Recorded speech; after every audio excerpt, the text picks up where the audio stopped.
few other, people that would, help us watch. Like my friend Jesse, who has also, hosted, episodes of the podcast with me. He watched a lot of stuff, and then we have one of my other volunteers whose name is Tiffany, aka Weapon X. She watched a few things. So, I mean, there was definitely, a little bit of a group effort to get through everything, but for the most part, everything to do with HorrorQuest, especially this year, pretty much, all came from me. So as far as watching everything, that was on me, and I made most of the decisions on what films to play as well, but that was, a little bit of a group. That was more of a, group thing, deciding what we would play. So, but yeah, for I had to watch everything. 350 movies. I mean, I imagine a lot of these things most of them, I would imagine, are shorts, right? Yeah, so. Most of them were shorts, but some shorts are 30 minutes long. Right. So, but thankfully, we didn't have too many of them.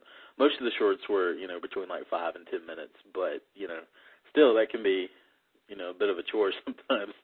And, it's not always the most pleasant, thing in the world because, I mean, I don't want to, like knock any filmmakers, but, some of them were not necessarily all that fun to watch, but, it was kind of cool, seeing what people were making, like, because, there was a lot of stuff that was made by, what looked like, elementary school kids. So even though, like, it might not necessarily be good, it was kind of fun to see, like, kind of the new up-and-comers, when they're very, very young, like, just testing, like with their, parents' video camera. So, I mean, if I can ask sort of a more personal question, what's the extent of your own filmmaking experience? I mean, I know that you're an FX artist and a filmmaker in your own right. I mean, do you have a degree from film school, or are you self-taught, or what's the extent of... No, I did go to film school, but I dropped out. Film school, like what was in my opinion, was a very big waste of time. It was mostly, just sitting, watching other people's movies. Like I had like 4 or 5 classes, like where all it was watching, movies, and not even like necessarily, good movies or movies that would, teach you anything. Like I remember, like in one class we sat there and watched Rush Hour, and I was like, I'm paying, oh God, I'm paying $4,000, a semester for this. So, but yeah, I had an interest in it when I was like, a little kid, and then, as I grew up, I would do like, music videos and stuff like that, and like right out of, not too long out of high school, I tried to, direct a movie, which didn't turn out. It was, one of those horror stories of where, people stopped showing up, or, the crew stopped, showing up, or people would lose like interest in it and stuff like that. So it kind of like fell apart while we were making it. But because of that, I kind of had to teach myself the special effects, and like from that it went to, I got jobs working on other, people's movies, and that led to me getting a job working with this guy in Atlanta. He's kind of like the big name in, especially like creature effects. His name's Toby Sells, but he went on to, he does The Walking Dead now, and did Zombieland and stuff like that. So I got to work with him and got to, work on, a couple of like really cool movies. So, but I don't, do it as much anymore. I got into mostly broadcast television, and that's, mostly what I had been doing. But yeah, I would definitely like to get back into it. If there's anybody listening, that lives in my area that, is thinking of making a, horror movie, give me a call. So, I mean, what in your mind were some of the earmarkers when you were sifting through this mountain of material, right? What were some of the earmarkers that you happen to notice for some of the better ones? I'll get back to my original question, for some of the better films as opposed to some of the weaker ones.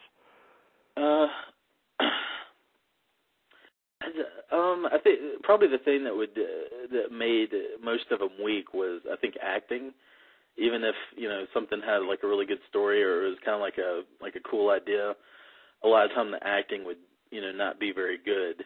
So it kind of, took you out of it, so that you're, there were several that, I would sit and watch, and I was like, this is a really cool idea. Just, too bad they, cast like their cousin in the lead role or something, rather than maybe trying to see if they could hire, get an actual, maybe somewhat professional actor. But, probably the biggest similarities between any of them is they kind of, a lot of the ones we watched kind of all, like, I don't want to say they were the same, but they kind of all followed that, very straightforward horror formula of, like kids going camping and like, oh no, there's somebody in the woods, and they start killing them, and then, the girl gets away, and, that kind of thing. So there was a lot of them that were, that kind of the formula. But the ones that we enjoyed the most were like the ones that were just kind of out there and stupid. Like there was one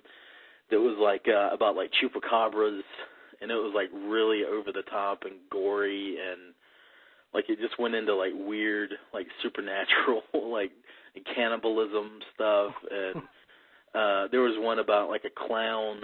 It was like a ghost clown that tickles people to death.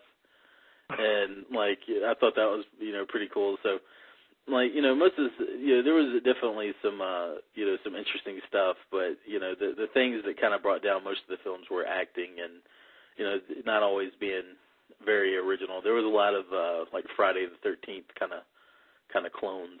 So I mean, it's funny that you mentioned that you like the stuff that's out there, because one of the things that I enjoyed the most over the course of the year was somebody sent me something called Killer Cups, and we'll send you the link if you're interested in seeing this. It was by a local filmmaker up in Montreal here, and he came up with a concept for styrofoam cups that were basically like these little mutant monsters, kind of like gremlins.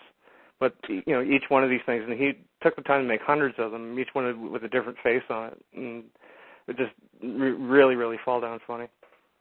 Yeah, and that's the kind of stuff that would kind of get our attention when we would watch stuff, or stuff that would have like an inventive kind of kill that it's always fun to like see somebody get stabbed to death, but like when like people come up with like weird kill, like one of the awards that we had for this year was best kill, and we gave it to this movie called Beware, because like the killer kills somebody with like a Guitar Hero controller.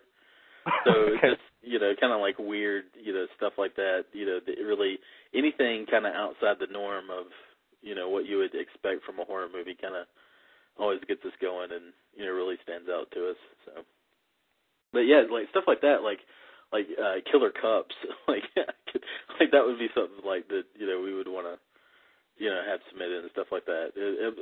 Plus too, like if it's funny, like there's nothing better than like a horror movie that's like over the top and gory and bloody, but at the same time kind of funny. It makes you chuckle a little bit. So I mean, what kinds of categories? I mean, did you just pick one winner as sort of a jury prize as being the best picture? Did you have multiple categories, or how did you go about that?